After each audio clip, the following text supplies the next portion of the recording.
Look, I've tried running. We all have. We aren't going anywhere. There are some stories that move forward with certainty, stories that know exactly where they will go and when they will end. But then there are stories that wait, stories that hold their breath, stories that stand at the edge of what comes next, watching the horizon take shape. Gen V now finds itself in that exact kind of moment. The world of the boys has always been loud, chaotic, and merciless. A universe where power doesn't just corrupt, it consumes. But Gen V did something different. It slowed the frame. It stepped back from the battlefield and walked into the hallways of a school, one built not to educate heroes, but to manufacture influence.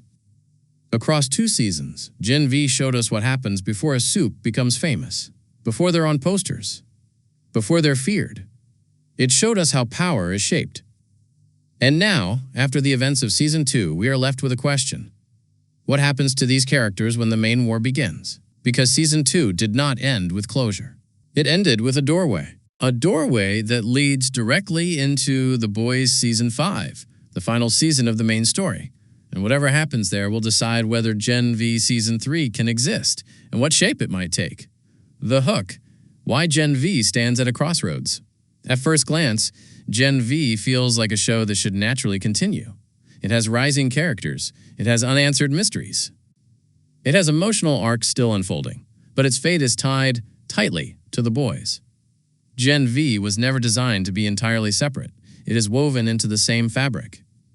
And Season 2 made that connection even stronger, especially through Marie Moreau. Marie is no longer just a promising young supe. She is now connected to Project Odessa, the same secret program that created Homelander. That revelation changed everything, because it did not just say she is powerful. It said she may be the strongest new supe of her generation. And when The Boys Season 5 arrives, Marie will no longer be a student in a controlled environment. She will be on the front lines of a war. Her story, and the story of her friends, continues there first. Which means Gen V Season 3 cannot begin until the war ends. And we don't yet know who will survive it. That is where the uncertainty begins, where Gen V leaves off the end of the beginning. At the end of Gen V Season 2, we see something rare in this universe. Hope trying to take shape. Marie, Jordan, Emma, Sam, Kate, and Annabeth, scattered, wounded, betrayed, but not broken, are recruited into Starlight's resistance movement. This is not the beginning of heroism. This is the beginning of choosing a side. And sides are everything now. Meanwhile, the institutions that once defined their lives, Godolphin University, Vought International, and public PR, are collapsing. Power is no longer being managed. It is being fought over openly. So Gen V leaves us with a single image. Young supes stepping into a war they did not start, but that they can no longer avoid. This is where they enter The Boys Season 5. And this is where the future of Gen V depends on how the war ends. What Gen V Season 3 could become, only if it returns. If Gen V Season 3 does happen, and the possibility is real, it will be born from what remains after the final conflict. There are 3 most plausible directions for the story to evolve. 1. A new world without Vought if Vought falls. Even partially, the world will change. Suddenly, supes are no longer managed, no longer curated, no longer protected by media control. Society will not know what to do with them. Governments will scramble to redefine the law. Communities will struggle with fear, awe, or chaos. Gen V Season 3 could become a story about young supes learning to exist without a system telling them who to be. This would be a story about identity, about rebuilding, about choosing what power is for. Something the main series never had the room to explore. 2. Godolphin Reborn. A new purpose. There is another possibility. Godolphin University may return, not as a training ground for media-friendly superheroes, but as something darker or more ideological. A place where new power structures form. A place where new leaders emerge. A place where knowledge becomes the new weapon. A Season 3 set here could become about who controls the next generation, who decides the ethics of power, and what heroes even mean now. The school itself could transform into a political arena, not for points and rankings, but for beliefs. This version of the story would be tense, psychological, and deeply personal. 3.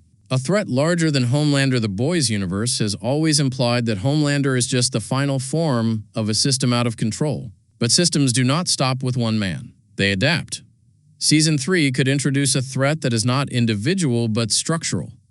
Something ancient, scientific, institutional, or ideological.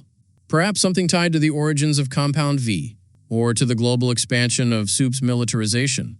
This would turn Gen V Season 3 into a story not about running from power, but about confronting the machine that created it. The real uncertainty: who will be left? The reason predicting Gen V Season 3 is difficult is simple. We do not know who survives The Boys Season 5. Marie, Jordan, Emma, Sam, Kate, and Annabeth. These are the emotional anchors of Gen V. They are the heartbeat of the story. But The Boys has never promised safety. In fact, it promises the opposite. Survival is not guaranteed for anyone. So the future of Gen V depends not on storytelling plans alone, but on the bodies left standing when the war ends. The show cannot exist without characters to follow. And that is why Season 3 cannot be announced yet. The story must wait for the ending that has not been written. The industry reality, but hope still lives. There is, however, one more layer to the uncertainty: audience response. The showrunners have said there are plans for Season 3. They want to make it. They have ideas. They have direction. But it depends on viewership. If Season 2 performs high, which early numbers show it is, then Gen V has a strong chance of taking over as the flagship series once The Boys ends. If it drops, then the story may be allowed to end where it is. The decision is not artistic, it is mathematical. But right now, the numbers are encouraging. Gen V continues to rank in the top 10 of Prime Video. The audience has followed it. The investment is strong, which means the door is open. Not guaranteed, but open. The curtain pulled back. Why this story matters.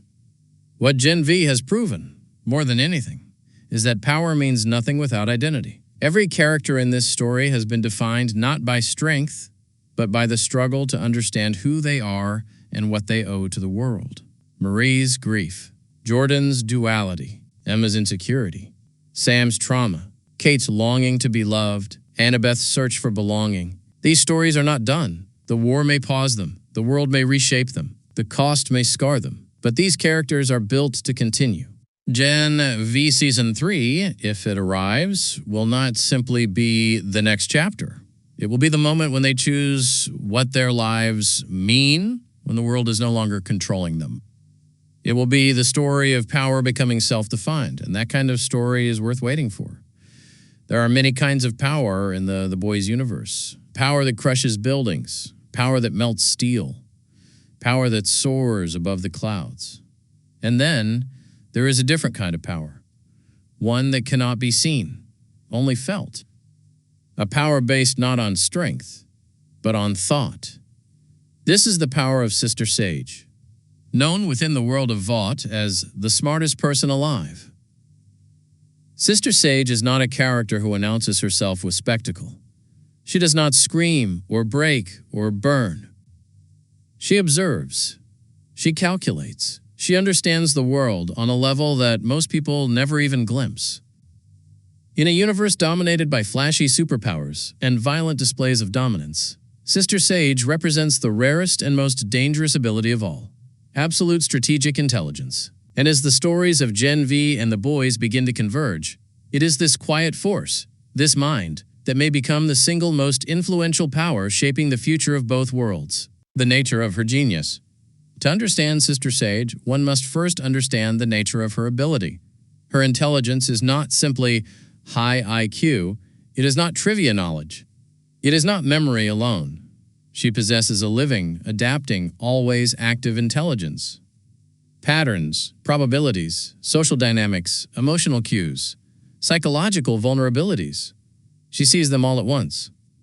Where another person might need time to weigh a choice, Sage can see the outcome before a decision is even spoken aloud. It is as though she perceives every moment from the outside, watching cause and effect ripple into the future. There is no wasted motion in her. She does not guess. She knows. People often say Homelander is unstoppable because of his physical power. But physical power has limits. It acts, it reacts, it repeats, it can be predicted. Sister Sage does not attack the world through force. She shapes it. Silently, precisely, without ever needing to lift a hand.